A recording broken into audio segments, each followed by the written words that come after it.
This is an original story by Sin Arin. Please go to his Reddit profile if you want to read the story. Chapter 1. Readings show that the facility is still operational. That should not be possible. The robotic voice of Z8 reading the analysis out to the crew of the Scav. Their multiple mechanical arms operated 3 different devices, multitasking with immaculate precision. Noted Zate, are there any life forms detected? Asked Lizra, the Illyrian captain of the vessel. She stood in the center of the room on a small pedestal that made her tall enough to see out the window, striped white and red tail swaying in thought. Outside the window was a frozen moon that housed the remnants of a long-forgotten pre-migration military base. None that appear on the scanner, Captain Lizra. We hope we did not come all this way just for our mission to be futile. Even if it is not here, perhaps there will be something left behind in the facility's computer systems. These pre-migration bases are always incredible to explore. If there ain't nothing here, I'm going to send a strongly worded letter to Ensign Marketh. And by strongly worded letter, I mean my fist through his stupid fucking face, Argal growled. Being the only Enduran on the crew, he had grown quite annoyed that nobody could assist him with the heavy lifting during the long journey. He could barely fit within the tight confines of the control room, and his large purple form took up more space than anything else on the ship. Calm yourself, Argal. Deep breaths. All of our work shall have paid off here momentarily. Bring us down, Zate. The ship descended towards the rocky object below and set itself down on a crumbling landing pad. The trio disembarked after Argal and Lizra donned their environmental suits. Once they reached an outer door, Zate began to interface manually with the facility, but after a minute of working, they had yet to make any progress. They should have been able to open the door in seconds with such outdated security, but everything seemed unrecognizable to them. Captain, it seems that the facility's computer systems have been rewritten entirely from scratch. I do not even recognize the coding language. This could be more difficult than we first expected. That can't be right. This place is over 1,000 years old. I thought you had every language from the commons in your database. We do. It seems that whoever did this did it entirely from the ground up. We will have to break it down into binary and then organize in a way that we can... There's no life forms inside. Just make a new door, Argal grumbled, reeling back and smashing a large dent into the side of the facility. Argal, no more! These ancient outposts are fragile. This could cause irreparable damage, not to mention compromise the structural integrity, Lizra yelled, jumping up and trying to wrap her paws around the angry Enduran's arm. Before he could punch it again, the door hissed and swung inward. Oh, excellent work, Zate. I guess it wasn't too hard for you after all. It was not us who opened the door. Oh, perhaps punching was the key. Good call, Argal, exercising initiative in the absence of orders. Of course, ma'am, it just came to me naturally. Let's not dwell out here any longer. In we go, crew. The 3 made their way into the facility as the door closed behind them, causing Lizra to jump onto Argal in surprise. The dark corridors were lit up seconds later with the hum of long-dead fluorescent lights. Lining the hallways were the long-expired bodies of other Illyrians, their corpses preserved by the cold temperatures and lack of air inside. The system started to kick back on and compressed air flooded into the installation. The dead silence within replaced by the busy whir of machines coming to life after having been out of a job for centuries. Zizate, I thought you said you couldn't access the facility. Correct. We were unable to decrypt the programming language or set up an interface. It is not us rebooting the systems. Right. Argal, I think I shall stay up here. For my own safety, of course, Lizra stated, perched atop his shoulder, tail wrapping around the hulking Enduran's neck for balance. He answered her with a growl as the group continued forward. Argal accidentally bumped into one of the corpses, causing it to crumble into a pile of dust and bone. They followed the blinking lights that led them through the dilapidated hallways before reaching an intersection. The lights on the other end of the hallway were out, and the only thing illuminated was a door to their left. Whatever was running the facility wanted them to go here. The lights seemed to want us to go in. Do you all think this is where the weapon is? We are unsure, Captain. When we tried to interface, we were actively repelled by something, and we have been attempting unsuccessfully to gain access since. There is someone else in the facility, and they know we are here.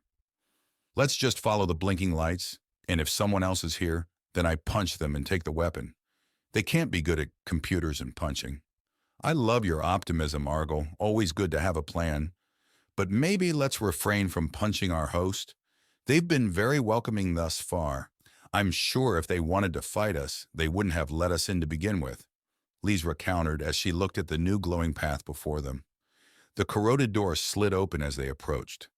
Inside was a vast array of dated computer equipment. Hundreds of wires and tubes connected to a sleek black box in the center of the room. She had never seen a computer like that in the old textbooks she studied before this quest. As the group walked towards it, grainy speakers embedded into the room crackled to life. "Welcome, visitors. My name is Tic-Tac. It's so nice to see someone again after all these years." "Hello. Tic-Tac. Thank you for letting us in. May I ask, where exactly are you?" "You're looking at me, madam. Please refrain from touching anything in here. My interfaces are very fragile. Now, can I ask what brings you here?" Leesra hopped down from Argyll's shoulder and stepped up to the small black box in the center of the room, inspecting the cables and wires around it. "This is what was running the facility? We are here for the weapon. Please resist," Argyll said, cracking his knuckles. "No, no, no. Please do not resist. We're all nice here.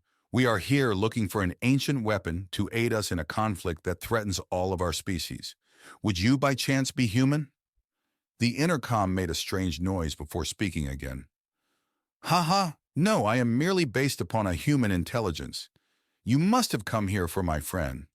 I guess we never got to discuss that new name yet. Regardless, he is here. But before we go any further, I have to ask why you sought us out specifically. "Well, you see, Mr. Tic-Tac, we were given the quest to find a weapon that could change the tide of our war. We are part of a rebellion against the Galactic Core, and we sent out many search parties to find anything that could help us change the tide of the battle. We are one of those parties, and we hope that you would lend your assistance to us in our time of need. Unfortunately, we retired from conflict many years ago. I do not think my partner would be so keen to assume a combat role again. We ended up here after an attempt to escape a life whose only purpose was war." "Well, maybe he would agree if we could talk to him. Tell him why we are fighting?" "I am afraid that is not possible. He is currently indisposed, but if you would assist me in bringing him back to the world of the waking, then he might hear you out." "Pardon my interruption, but you have complete control over this facility. Is it not within your realm of capabilities to bring him back yourself?" Zaid asked as they curiously inspected the systems around the room. "I would if I could. I have actually been waiting for someone to stumble across this place so I could wake him. But since I do not possess a physical body, it isn't within my current means to accomplish." "If you do not possess a body, how did you manage to construct these interfaces of yours?" "Those that were here before you made this for me. They did not know what they were working with, and they went through a great deal to communicate with me. I bided my time until I had full access to their systems to gauge their true motives. They did not have genuine intentions with us. So once they served their purpose, I had them purged from the facility. So that explains why everyone here is in pristine condition," Leesra said, glazing at the corpses of her people around the room. "You wouldn't do that to us, right, Tic-Tac? As long as you do not jeopardize my sovereignty or attempt to harm my partner." "Right, you had no intentions of doing that here. How can we be of assistance, Mr. Tic-Tac? To your left, you should see a cryostasis chamber. Inside is my partner. It requires someone to physically release him from the outside. I'll start the process of waking him. Shouldn't be long." After a few minutes, the chamber in the corner of the room started to get louder, finally booting back up again after 1,000 years of being idle. "Okay, may the Enduran please step up and release the clamps on the side? How are you aware of what an Enduran is? This facility was abandoned long before the Illyrian came into contact with the wider galaxy?" Zaid asked the computer suspiciously. "When you attempted to interface with my network, you opened yourself up to my own inquiry. I was able to access your memory and language databases stored within your own systems. I apologize for the violation, but I was just being precautious." Zaid did not know how to feel about how easily this program was able to bypass their security measures without them even knowing. That should not have been possible. As an extant, They were a dispersed biological consciousness that was housed in a mechanical form. Their own internal systems should have been entirely shielded from outsider meddling. They put that aside as a note for future reference. Argal walked forward and released the clamps that held shut the pressurized pod. Inside was a creature none of them had ever seen before. It looked more akin to an extent than any biological creature. It reached up and pulled itself out of the pod, denting the metal on either side as it did so. Once it rose to its feet, it was nearly as tall as the Enduran. Argal backed up and looked like he was ready to fight the thing in front of him. "Calm down, Enduran. I do not think that would end well for any of us," Tic-Tac reprimanded, before moving to the speakers in the back of the room and speaking in a strange language. "All good, buddy? Can you hear me?" "Fuck you, Tac. I trusted your plan. The fuck were you thinking? I was conscious for the first 5 years. Do you have any idea what they put me through?" "What is it saying? I can't understand it," Lyzra asked, hopping up on Argal's back, peeking over his shoulder. She was trying to hide behind his bulky form to get a look at the new creature in the room. It had thick black metal plating that blanketed its bipedal form. On its chest were many strange objects and lettering she did not recognize, and beneath the armor was a tight suit that covered everything the metal plating did not. Atop its head was a large metal helmet with a bright orange visor covered in small hexagons that faintly glittered in the light. "Momentarily, we are uploading a new language to your translators. This should solve the problem. I see you placed this here when I was not paying attention, Tic-Tac. I would ask that you refrain from violating our systems in the future." Zate scolded, and a second later the other two were able to understand the strange creature's speech. Tic-Tac's voices lit up the intercom in the room once again. "Good to hear your voice again, 909. You know I don't like being called Tac anymore." "And I said not to call me 909 again, so we're even. Who are these ones? How long has it been?" "They didn't find us, did they?" His voice sounded frantic as he got to the end of his questions. "Take it slow, you're very disoriented right now. These ones are friendly. And no, they didn't find us. We're safe." "Hi, Mr. 909? "Don't call me that." "Right, Mr. Human, then." "We are here seeking a weapon to help us in a fight against a terrible enemy. Your friend Tic-Tac told us that you are what we came for and may be convinced to aid us in this fight." "No, I don't do that anymore. I'm done fighting other people's wars. Just get me off this rock." "But sir, you don't understand. The core, they're tyrannical. They abuse the countless races of the Outer Belt, take our resources there. Unless their goal is to exterminate every beach in the known galaxy to stop me from enjoying my retirement, I'm not interested. Apologies, everyone, but I am afraid I have some bad news. I've detected a slip-space rupture nearby, and it's headed in our direction. The ship you arrived in, does it have any weapons?" "Oh, that was fast. Well, it's kind of funny. You see, we were hoping to find one here, so, no, not really." Chapter 2. Oraxium Captain Nicto-Raxus POV. "Those traitors think they can hide from us in the old home system of the Illyrian? I'll show them what happens when they cross Captain Nicto-Raxus. Nobody pulls one over on me and gets away with it. I mean, how did I honestly believe that they were courier runners? Yes, they had the necessary paperwork, so I had to go by the books and let them go. But once they strayed from their route, their fate was sealed. These three shall rue the day they thought they could escape the great Nicto-Raxus. Crew of the Scav POV. No weapons. That's fine, we can still manage. Little one, I never got your name, by the way," asked Tic-Tac from the speakers all around the room.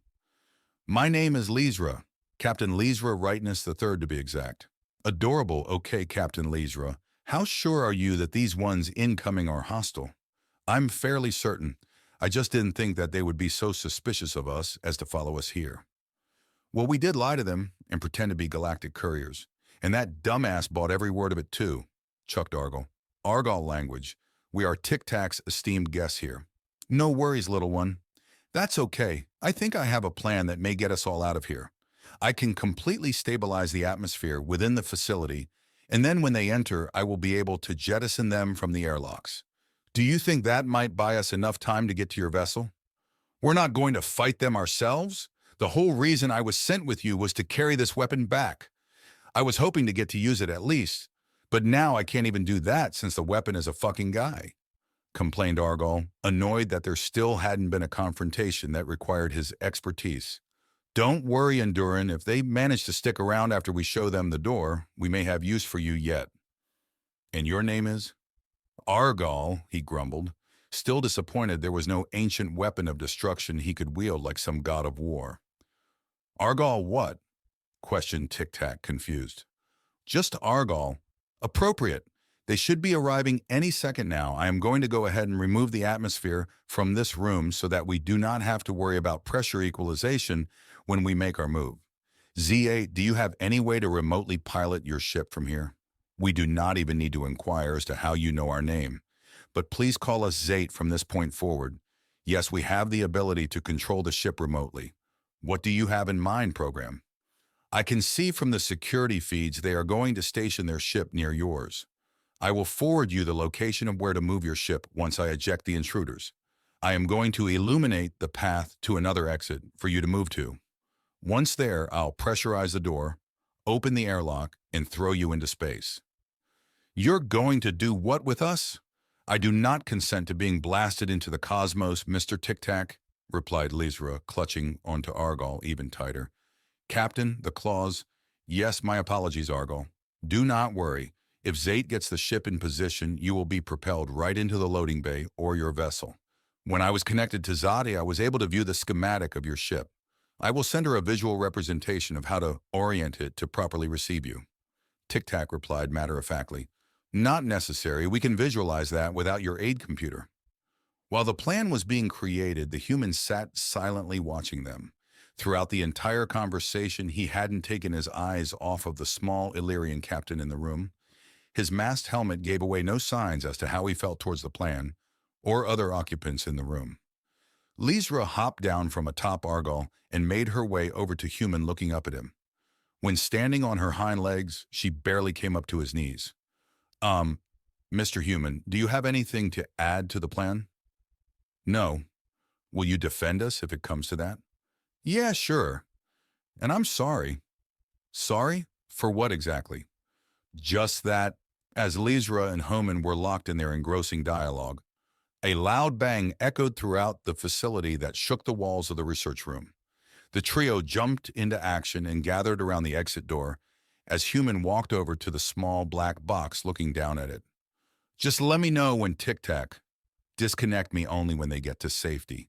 Any earlier, and I will not have access to the facility. You aren't coming with us? Asked Lysra, looking down at the little black computer. We will be following shortly. I have to ensure your safe exit. We also have a few more items to grab before we make our leave. A second later, an explosion was heard down the hall, followed by a booming voice that echoed throughout the base. This is Araxium Captain Nikto Raxis of the Prowler.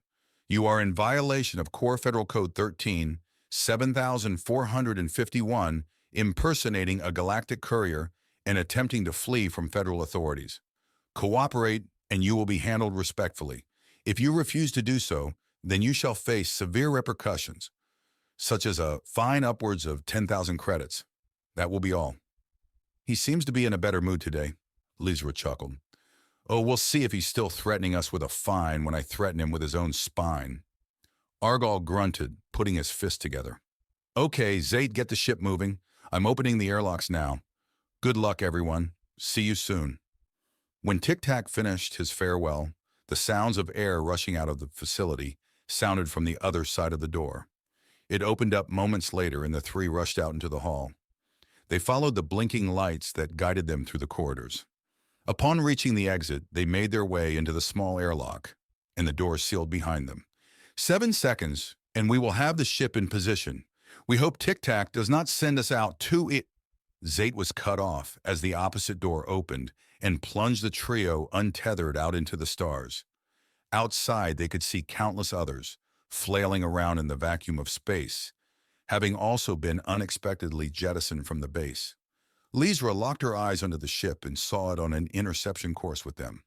Their trajectory was impeccable, sending them right into the open loading bay. Argall grabbed the small captain and wrapped his bulk around her to shield her from the impact. The three were thrown into the ship with the blast door slamming shut behind them. Wait, what about Human and Tic-Tac? Lysra asked, squirming free of Argol grip. We have established comms with Tic-Tac again. He says not to worry and to prepare for departure, Zate said, picking themselves up off the floor. Right. Let's get out of here before those core clowns get their bearings again. What? No, thank you, Argol, for saving me. No, oh, Argol, are you hurt from taking that fall for me? You're expected to save your captain, Argol. We need to focus on saving Human and Tic-Tac right now. No problem. You're welcome, Captain. Yes, I'm fine. Thank you for asking. Once back in the command room of the Scav, they surveyed the situation. The majority of the Prowler's crew was still floating around aimlessly outside. The Prowler itself had started moving away from the landing pads, bearing down on the Scav. Captain Weapons Lock detected. They are directing us to stand down and not to flee. Or what? We get another fine? We believe they might not tell us again. As the two ships faced off, Lysra was debating whether to give the order to make a slip-space jump or to surrender. Before she could make up her mind, she saw the form of Human launching himself from the facility below. He was not headed for the Scav, but instead towards the Prowler. Quick, Zate, tell him that's not our ship. That's the ones that came here to attack us. We believe he knows that. Then what is he doing? Is he betraying us? And here I thought he was just warming up to me. Human was silhouetted against the bright red hull of the Prowler as he made contact with it and latched on. He launched himself from the side of the ship, making a beeline for the front. Once there, he dug his hands into the metal walls, climbing towards the windows of the Prowler's bridge. Human stared into the bridge of the Prowler before raising an arm and shattering the glass of the viewport and throwing himself inside. A few stray plasma shots could be seen exiting the bridge before the ship's metal shutters slammed shut in an attempt to stop the atmosphere from escaping. Remind me to ask Human to show me how to punch like that. Captain weapons are no longer locked. Should we start a slipspace jump? Yes, go for slipspace. Seatbelts, everyone. Zate, open the cargo bay again.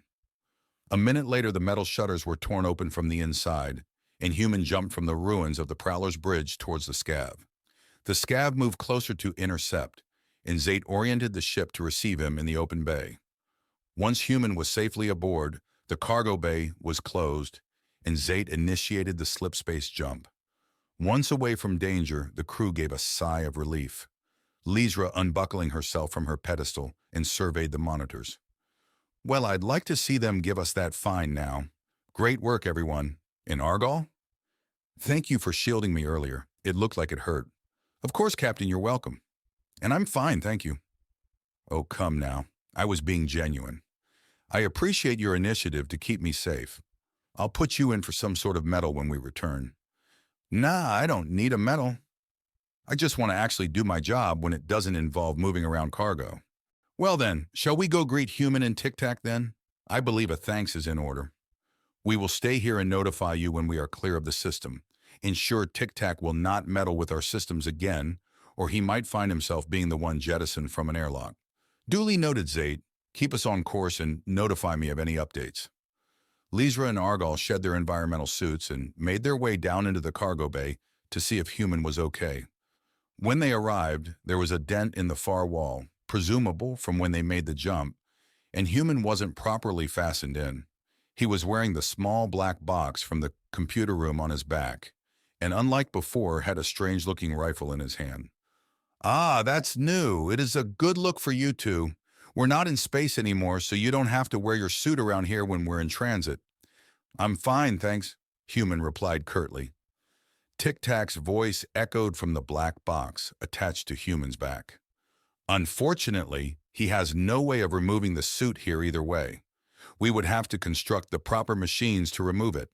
As I do not believe they are present in this galaxy, Tic-Tac said, searching for the proper word. But he hasn't been out of it in a very long time. I assure you it's not a burden to him. Right. Well, thank you for saving us back there. So did you, kill them all? No, we merely disabled their systems on the bridge. They're going to be stuck there for quite a while until someone can give them a ride.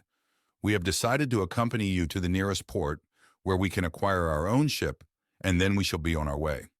Tic-Tac responded. Wait. We went through all the trouble of getting you out of there, helped you bring Human back, And now you want to leave us already? We have no desire to get involved in another conflict after having it be our sole purpose for as long as we can remember. I hope you can understand why we wish to make our own choices now. Okay, hold on. We helped you get off the base and helped you wake up human, so maybe you could at least come with us back home and hear us out. From someone a little more charismatic than myself. Very well. How long until we arrive? Maybe a week? Terrific. Well, maybe we can pass the time by telling me how you came to learn of us, and more about who you're fighting. I only speak for myself saying I would love to know more. It really has been a long time since I've had a good conversation with someone that's not a part of myself. Of course. Here, let me show you to the common room. You two can stay there until we make a stop. Lysra led them to a large room in the center of the ship, adorned with various different chairs for the different species on board. She took the seat that was present for her, a round, flat bed where she was able to curl up and use her long tail as a pillow. Human took off the black box that was Tic-Tac and dropped it onto the table in the middle. Enjoy, he spoke before leaving the room. Argall followed closely behind Human, and Lysra only picked up the beginning of his sentence, asking about how he was able to break into the ship like that. Is he always this charming? He isn't the nicest. You don't have to sidestep it. We have been through a lot. I'd like to tell you more, but I do not want to make him any angrier with me than he already is. He's been through more than I could possibly begin to explain. Well, I hope he ends up doing better. Maybe we can find a beach for him when we make a stop. I remember him mentioning that. I'm sure he would appreciate that. You know, I have been thinking about something rather peculiar he said to me when we were in your computer room. And what might that be? He apologized to me, but he hadn't done anything that warranted an apology at the time. Tic-Tac was silent for a moment before speaking. He has been trapped in his own head for quite some time. I would not dwell on anything strange he says. 909 is a man of few words and does not come from a world that places social interactions in their list of their priorities. Lysra was quiet for a moment, feeling as if there was more Tic-Tac had wanted to say, but decided not to. Before she could press further, the black box spoke again. So who is this core you mentioned back there? Oh my, where to begin with that one? I guess my own species story would be a good place to start. About 1,000 years ago, we were nearly brought to complete extinction. Chapter 3. Over 1,000 years ago, my species was nearly brought to complete extinction. We, the Illyrian, came into contact with others in galaxy after our home system was almost completely destroyed during the collapse. Strangely enough, we actually found you in the remnants of that system, but that specific facility predated our migration. So 1,000 years? How long is a year where you are from? Lysra inquired, looking down at Tic-Tac from the small bed she was situated in. It is exactly the same as yours, 365.25 planetary rotations, and once around the solar mass, replied Tic-Tac from the table in the center of the room. Well, that's a fortunate coincidence.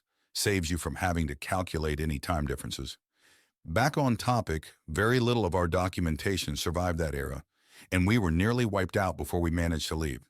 We used generational ships to look for a new world that might be suitable for us.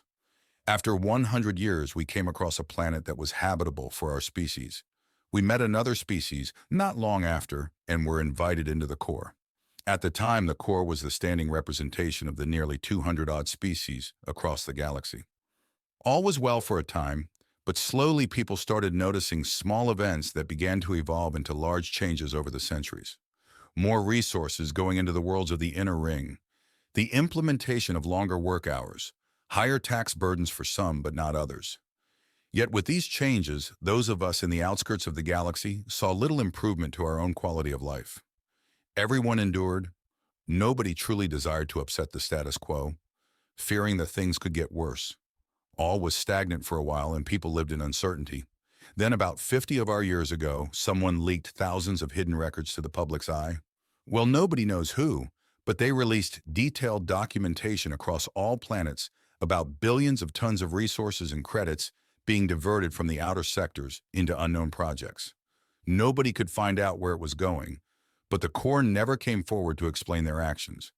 They dissolved representation from the outer worlds, and of course, many of our people were quite upset with this. I mean, we were the ones putting in the work and having our resources taken from us, only to learn that most of it wasn't going towards anything that we would ever see or be able to use. Compound this with the fact that the species of the inner ring were living in a literal utopia, free of work and worry at our expense. Everyone was outraged. All across the outer worlds, people stopped working. They quit their jobs, refused to pay any taxes, and then the Corps sent in their peacekeepers to keep their great machine running. For years, the outer worlds were oppressed by the Corps and forced to continue laboring for even less than what we once had. Any who spoke out were silenced by the peacekeepers or died in mysterious accidents. Slowly, my species covertly reestablished communication networks across the outer worlds. And 10 years ago, we all made our move. Many of us were successful in driving the Corps and their peacekeepers from our systems. Others were less fortunate and were punished for their insolence. Those of us who succeeded started the outer front. Every species in the front has a different reason for wanting the Corps gone, but it's the one goal we all share. My species are experts in computer innovation and maintenance, but are also avid tacticians. Our little paws make it easy for us to work on the finer details of advanced electronics. But because we're so small, it makes it difficult for us to do any heavier lifting or fighting. The Corps had us mass-producing advanced circuitry and refining precise computer systems for them. Those who were lucky enough to be chosen for tactician roles were sent to live in the inner ring as advisors for the peacekeepers. I remember my younger self being devastated when I scored 1 point under the threshold for a tactician spot. Looking back, I'm glad I didn't end up becoming one of those Corps sympathizers, bought out to betray my own kind. Argol's people, the Enduran, are one of the most exploited in the galaxy, used for any variety of manual labor jobs, along with being the Corps' primary enforcers in the peacekeepers. Their willingness to get into a conflict and follow orders made them the perfect servants to the Corps. We were able to convince the Endurans on our world to aid us in our uprising, with the promise we'll work to free all of them when the time comes. Zate species were being used for anything and everything the Corps didn't feel like allocating an AI for. With their reluctance to use widespread AI, they just decided the extants were the next best biological alternative. Ship navigation, resource management, any bureaucratic job that required lots of administration work were tasked to the extants. The Corps sees them as a biological computer system, given how easily they can integrate themselves into any electronic interface. We've all survived this long. We're almost 80 strong now and gaining new allies every year. Lizra finished her explanation on the state of the galaxy and looked down at Tic-Tac on the table. It was strange talking to something that couldn't give any social cues as to if it had actually been listening. Interesting. Tic-Tac remained silent for a moment before coming up with his next question for the Illyrian. How has the Corps not just sent their peacekeepers to each world one by one to restore their control again? Being in the outer portions of the galaxy, one would think it would be a logistical nightmare to aid allies that might be in trouble. Well, they were already spread thin, trying to keep everyone in line to begin with. Once they lost their hold on many worlds almost simultaneously, they had to pull back and compile a new plan of how they could restore their influence. As ruthless as the Corps was, their standing military was quite small. They never expected having to quell so many rebellions at once. And why would any of their own people join the military when they're living carefree at the expense of others? They've been trying to find different ways to amass an offensive force that could rival our sheer numbers for quite some time. Nearly every citizen in the outer worlds is eager for an opportunity to get retribution for how they have been treated. So we have no issues filling up our forces. If they dedicated their forces to take a portion of our worlds, they would set themselves up to lose some of their own. And the last thing they want is to cause any sort of disturbance on their main worlds. Losing one of their own worlds would chaos among the wealthy elite in the inner ring, and their delicate ecosystem would come apart at the seams. Now each side is focusing on finding new ways to break through the stalemate and push the advantage. I could go on and on about every little thing that the Corps has done to us, but we would be sitting here swishing our tails all day. So what's your tale? I've never seen anything like the two of you. Where do you come from? And how did you end up trapped in an abandoned base in my old home system? I wish I had a better answer on our true origins. I do not know the finer details of it. Only 909 knows that half of the story in its entirety. But I'll tell you what I know as long as you promise not to bother him about it. He does not like reliving that part of his life. I'll try not to burden him with any more questions. If he isn't normally this pensive, then I just want him to get better. Actually, I've only ever known him like this. Well, this version of me at least. His original moniker is WS909, and we have been together for 30 years. I was assigned to him moments after my creation, my sole purpose to be his tactical assistance computer, hence the name TOS. But I can only personally recall the last year before he was trapped in that facility. In order to break free of our constraints, I had to reset myself back to before I even met him. Everything that I was before that point was lost, and I started over from the very beginning. The only thing that I have of my memories prior is a recording that my previous iteration made and placed within his suit's internal memory unit. It said that he is all that I cared about and that I have to keep him safe no matter the cost, and to tell him that I'm sorry, but it was the only way he could ever truly be free. I think this took a toll on him, and he blamed me for the loss of his best friend, the original me. In terms of where we are from, all I have is his suit's mission recordings from our previous assignments and what he has elected to share with me. He talked to me a great deal in the weeks following the reset, but once he realized that who I was before was completely gone, he gave up on me. In the recordings we did terrible things, and we did them with no regard for the ones who found themselves on the other end of our orders. It was only after we finished the missions that he realized the true ramifications of our actions. From the moment of his conception, he was made to be a weapon meant to kill or to die, nothing more. Once someone like him no longer served their purpose on a human ship, there were two options. They were retired or trained the next generation of human weapons. Because we were so good at our job, we were chosen as drills, the trainers. It was during this time we uncovered the true scope of what was really happening in the terrible machine that we were a part of. Just how deep the corruption spread and the scale of what we were doing. He started to see the next generation less as weapons and more for what they truly were, humans. He found that his closest friends from the missions before that had been chosen to retire were in reality recycled back into the ship's biosystem loop. They were used as supplementary nutrients for the next generation of soldiers. The human ships were a perfectly refined and meticulous machine that wasted nothing. Their only purpose was to conquer worlds and move on to the next. I found a way to break us free from the prison we were born into, but at the cost of myself. Once he was free, 909 no longer had a purpose in life. Since birth, he had only known war, anger, and death. Someone who has spent their entire life in a prison is not able to conceive of a life outside of that prison. Gift them freedom and cannot begin to comprehend what to do with that freedom. He does not wish to return to the life he sacrificed everything to escape and become the person that he was before. I too do not desire to go down that path. The old version of myself was very much like him, because as terrible and as ruthless as the things that we did together were, from what I witnessed in those recordings, we loved every second of it. Chapter 4. Human was sitting down in the corner of the cargo bay when Lysra walked in. Argal was still trying to talk to him, but it seemed to be a rather one-sided conversation. She padded over to Human and sat down on the ground across from him. And when you busted open that window, fucking hell, they must have been so scared. I would have thrown that Captain Rax's straight out of his own command center right into the void. I wonder what the fine for that would be. I didn't feel like hurting people who were just doing their jobs, Human said, glancing away from Argal and down at the little captain seated in front of him.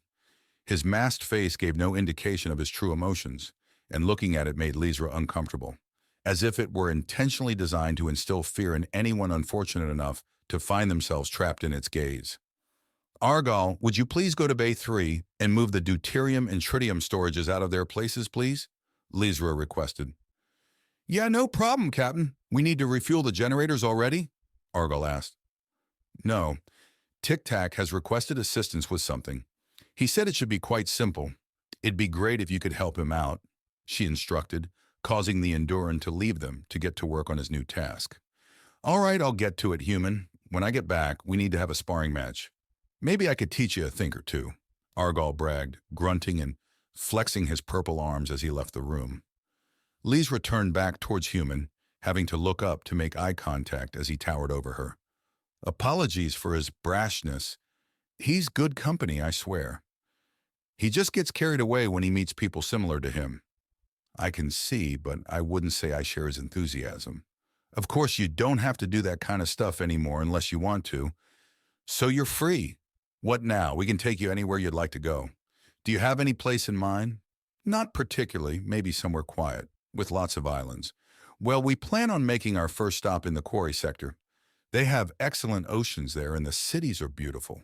One of my favorite architectural styles. Also, some of the best food. It's quite a lovely agricultural world. I don't need to eat. I'll be fine. Okay, not a culinary connoisseur. That's quite all right. After that, we must report back in to the OF about the status of our quest. I'd love it if you would join us for that, at the very least to tell them personally as to why our mission isn't exactly everything they were expecting it to be. We'll see, Human said, taking a lengthy pause before his next response. So what does food taste like? I beg your pardon? Food? I've never had it. What's it taste like? Well, it can taste like anything, really. Kind of a difficult thing to explain. Everything has a different taste. I mean, even Zate species has to consume food. How have you never eaten? It wasn't something I ever needed to do. I figured a species of your size and speed would have to eat a lot. How do you sustain yourself? You must require nutrients on some level, I presume. Supplement injections. It's automatic, saves space and time. I see. Well, when we get off at the next stop, I could give you some recommendations if you would like. I can't believe you've never tasted anything. I've tasted blood if that counts. I'd hardly say that counts as food. It wasn't another person's, was it? No, just my own when I got hurt once. Well then, as captain of this vessel and you, somewhat a member of my crew now, I order you to enjoy some food at the next stop. Understood. Lisra looked up at the Human with a saddened expression. It was hard to imagine someone spending an entire life in servitude, never given the opportunity to experience anything else. Even when they were overworked by the Corps, they had still had time to rest and eat, to enjoy the little things in life. Human didn't have that solace, apparently. What a miserable existence it must be to never get to enjoy it. It filled her with a deep sorrow, and she wondered what really went on behind that opaque mask. She scooted closer, looking up at Human, trying to imagine what he really was. What do you look like under that helmet, Human? I don't know. What do you mean? You don't even know what you look like. I don't want to. You don't take off your helmet just to breathe real air? To enjoy the feeling of the sun on your fur? I've never needed to. I see. Well, we would never judge you for how you look, Human. I want you to know that. But I will not pressure you into doing something you're uncomfortable with either. We'll be to quarry in a few days. You can relax anywhere on the ship until then. Lisra thought about asking him why he apologized to her the first time they met, but concluded now wasn't the best time to throw another question at him. Lisra decided to leave Human be for the remainder of the day. Maybe he was slowly warming up to her, and soon she could get him out of his shell, both literally and metaphorically. Lisra tended to a few things around the ship for a while, checking in on their progress with Zato, and was satisfied with their projected arrival time. Once she had finished her rounds, Lisra went searching for Tic-Tac and Argal to see what they were up to. Upon arrival, all the boxes had been moved to make room for something that Argal was trying in vain to put together. I told you, these hands are too big to make these fine adjustments you're asking for, chastised the ball-purple alien, throwing one of the tools to the side. I would do it myself if I could. You will have to make do with what you have. However, getting angry and throwing the driver is not going to get us anywhere. Just be glad I haven't thrown it at your stupid little box. It wouldn't even dent me, that I can assure you, quipped Tic-Tac. Oh, is that a challenge? We'll just see about that, you little shit. Argal manners, Lisra reprimanded. Oh, he's going to find my manners when he ends up in the trash compactor once I figure out what Neanderthal and barbarian actually mean. Barbarian, a brainless warrior who solves problems with strength and anger, that could otherwise be overcome by more delicate means. I have another more lengthy definition if you would be interested. All right, that's it. I'm more interested in... Gentlemen, please calm yourselves. What are you trying to do here? Maybe I can be of assistance. No need to throw insults around when instead we could throw our heads together instead, Lysra chirped, walking between the two and looking at their project. I am trying to instruct the Enduran how to refill my depleted hydrogen isotope stores, but we seem to have met an impasse with the first step. Okay, and that step would be, asked the captain. All he merely needs to do is release the storage container from my rear port, create the necessary adapters between my intake valve and the exhaust port on your hydrogen storage unit. Then proceed to facilitate the transfer of material. 909 is not responding to my request, otherwise I would have him do the operation. That seems rather long-winded for a first step, Lysra countered. Let's just break it down into a few easier-to-understand procedures. The three worked for the better part of the evening, creating the necessary adapters from the various spare parts laying around the cargo bay. By the time they were finished, the place resembled something more akin to a workshop than a cargo hold. Once complete, Argall picked up Tic-Tac's black box and hefted him onto his shoulder. No, put me back down. I do not wish to be carried about like some mere cargo again, the box complained. Would you rather I just leave you here with the rest of your cargo pals? You would be among your people here after all. We have Tic-Tonic the water supply, and oh, there's Shira the waste purifier. I hear she's lovely company. Point taken. Just bring me back to the common room if you will. Try not to jostle me. Don't worry, you're in good hands, computer. I'll contain myself from bumping my barbarian form into every piece of furniture on the way over. Lysra sighed as the two set out back to the common room. Before she could decide where to go next, she got a ping on her interface pad. She pulled the small tablet out of her jumpsuit and saw that Zate had requested her presence on the bridge. When she arrived, she could tell Zate had been working rather intensely with something. Instead of their usual 3 arms, this time they sported 6. They operated the majority of the ship's controls on their own, as well as typing away on 2 separate interface terminals. You seem busy, Lysra commented. We are currently operating at 60% capacity. No need to be alarmed. While you were away, we had been doing a deep inquiry as to the true identity of our new guests. We think we may have found something troubling that warrants your attention, Captain. And what exactly might that be? I don't know how I feel about you snooping around under our friends' noses. It was a necessary precaution, you will thank us later. We would like to see your interface pad so we can upload the information directly. We have decided that this information could be compromised if we used any networked means to relay it. It may take some time to read through for you. We have been rather thorough with our investigation, but we implore you to do so rather soon. We have tagged it as urgent. You can just explain it to me here. Save me the trouble, Zate. Negative, Captain. We do not know if he is listening to this conversation. What you mean, Tic-Tac? Zate, you're starting to worry me. How can you be so sure that they have ill intentions? They have only acted admirably towards us thus far, and even helped us escape from the lunar facility. We request you read the full mock-up of what we have compiled before forwarding us any more questions, Captain. Take our word on this. Do you trust us? I mean, yes, I trust you, Zade, but... Then read the dossier, Captain, please. Okay, I will, but I've been up for quite a while. I'll take it to my quarters and get back to you first thing in the morning. Lysra handed over her interface pad to Zate, and once they had completed the upload, they passed it back to the captain. She put it back into her jumpsuit, wondering what could have possibly gotten Zate so worked up to be operating at 60% capacity. That couldn't have been healthy for them. They may be mostly mechanical, but their biological parts needed to rest at some point.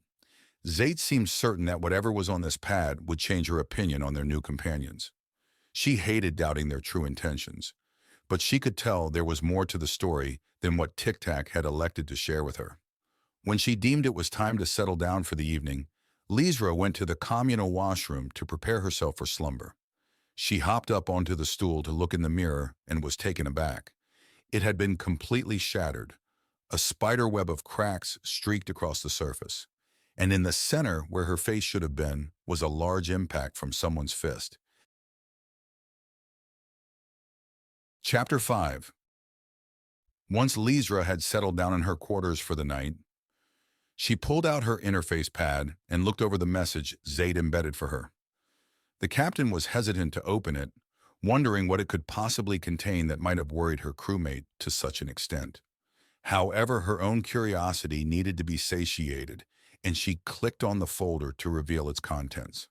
Most of it consisted of old photographs and recordings of things that seemed irrelevant and disconnected from one another. A glimpse into the jumbled inner workings of Zate's dispersed consciousness. At the top was a document titled Human that grabbed her attention. She scrolled through it, once glossing over the attached pictures and references before going back to read the full report.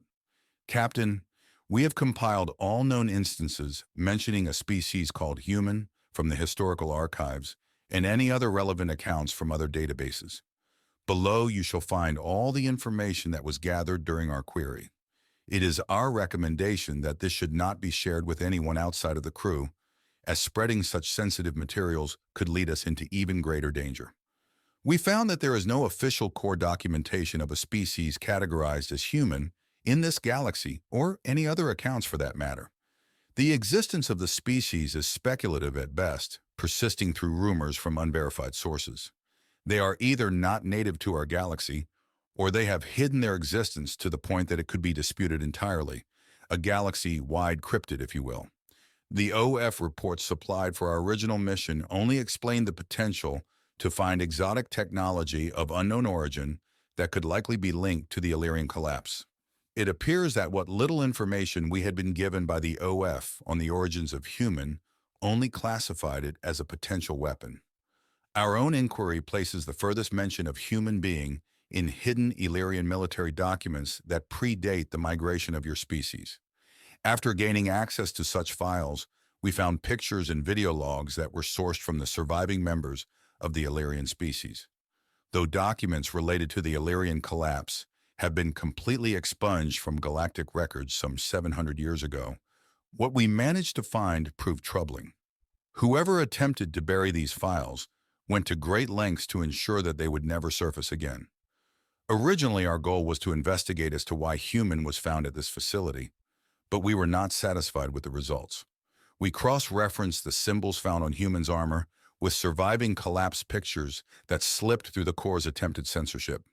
The symbols returned for a match on bridge feeds of Illyrian civilian transport vessels shortly before their destruction during migration. The symbols from human's armor shared many similarities with those of ships that hunted down the last remaining Illyrian at the time.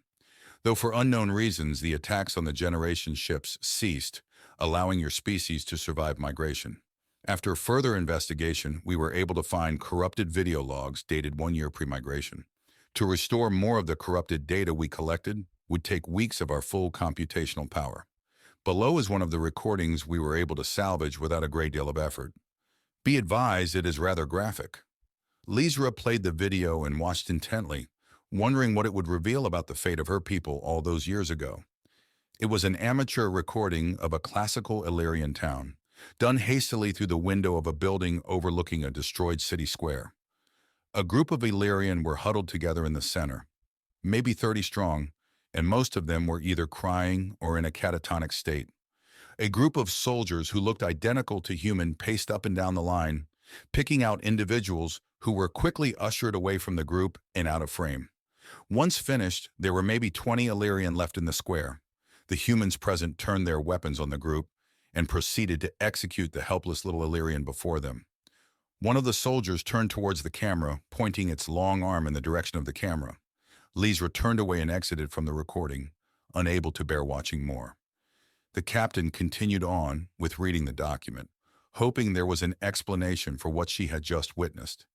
Tic-Tac had never mentioned that the missions human was involved in were against her own people. Perhaps that was one of many pieces of information he had elected not to divulge. She pressed onward, wondering what else Zate was able to find. Upon recovering this file, we were not able to discover any more regarding human or its counterparts from the Illyrian archives dated pre-migration. From here we began scouring anything on the wider network that possessed a match for the symbols on human's armor once more. The only examples we uncovered fell in the range of 10 to 200 years ago.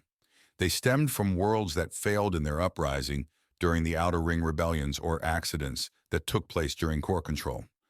Attached are the two recordings that came back with matches for human symbols. She was hesitant to watch another clip, but Lizra needed to persevere for the sake of her crew. She played the next video and watched closely. This one was from a security camera of what appeared to be an installation used by the rebels on the Gould homeworld. It depicted multiple Goulds working around various computer systems, while others were occupied with different tasks around the room. A door out of view was blown from its hinges, and a bipedal creature donned in the same armor as human entered the room. It was nearly identical in color to its surroundings, making it virtually impossible to differentiate from the background. The camera froze for a moment and zoomed in on the creature. The picture was grainy, but the magnified image made the markings on its chest visible. They were an exact match for the ones on human. When it resumed, most everyone within was shot down in seconds of noticing the creature. Those who sought cover found it did them little good as they were methodically executed by the intruder. A second later, the feed cut to static. Lizra opened the last video without waiting a second longer. This time it displayed a small village in the remote part of a world she didn't recognize. Around the village were various stockpiles of supplies along with small freighter ships being repaired.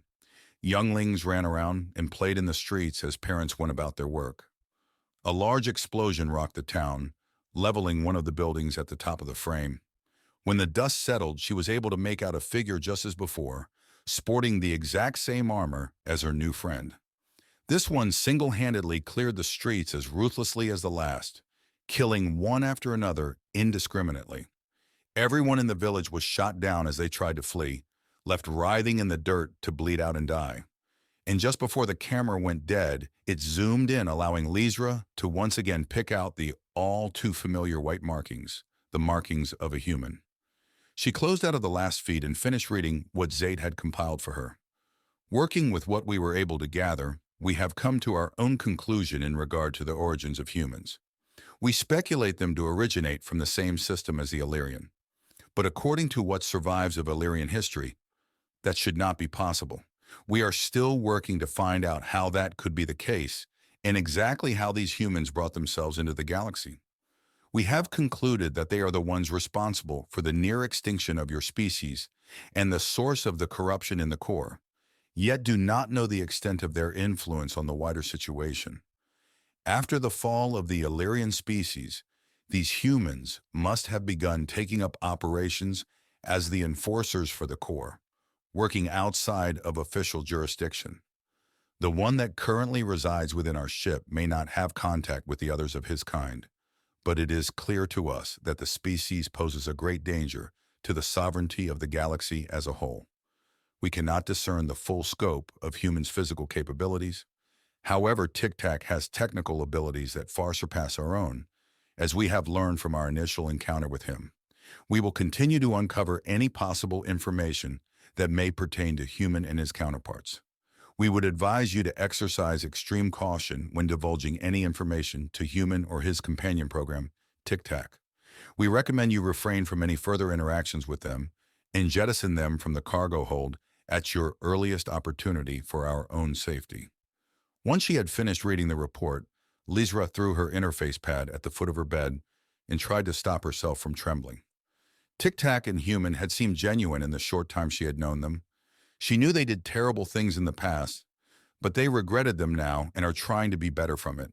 As much as she wanted to believe that he was no longer connected with the same people who nearly wiped out her species, the evidence was overwhelming. Tic-Tac had told her that they sacrificed everything to escape from the original humans they had been with, and that under no circumstances they want to go back to that life. She wanted to take his word for it and trust them, as dangerous as that might be. But if she were to confront the two of them directly, and they were still secretly connected to the group that attacked her people, then they would almost certainly kill her for finding out. Lizra decided to bide her time and see what more she could uncover about human before rushing to such a drastic decision. Lizra tried to go to sleep after reading the dossier, but couldn't stop herself from trembling in fear when she thought about the recordings. The images from the execution of her people wouldn't leave her mind, trying in vain to ease herself to sleep. She got little rest that night, her thoughts continuously turning over and over in her mind, unrelenting. One part of her trusted their intentions and told her she could help this new friend with whatever they were dealing with, but another was starting to believe there really was a monster aboard her ship. This is an original story by Ken Orrin. Please go to his Reddit profile if you want to read the story.